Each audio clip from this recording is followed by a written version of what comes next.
So how I would explain it is maybe like a lack of humanity or a lack of curiosity. And what I mean by that is the world has just become a little bit more uh, divisive, a little bit more angry and intolerant and frustrated. And we're losing the faces and the individuality of the individuals that are experiencing chronic homelessness. So right off the bat, no one chooses to be homeless. No one wakes up and says, I think it would be great if I could live in an emergency shelter with 250 other Right. people. Of course. No one wants that. No.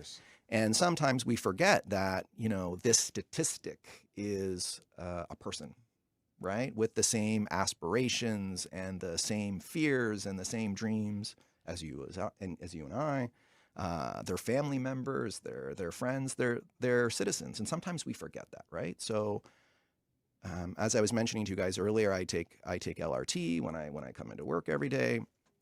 When I'm getting off at Rito, and I see someone who might be struggling, and perhaps they've overdosed, or they've just used, or they're just tired, but they're essentially passed out and they're lying down. And I just see people like walking over individuals constantly, right? No one actually stopping and just saying, "Are you okay?" Hmm. That concerns me a little bit.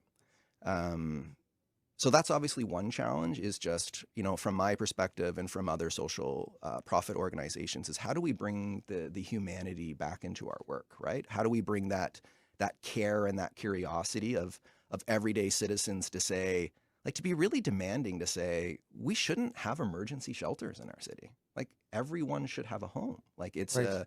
it's a human right. So what do we have to do as a country to get people out of shelters and into their homes? So when we give people homes of their own, that I mean, that I always say that solves 90% of the issues.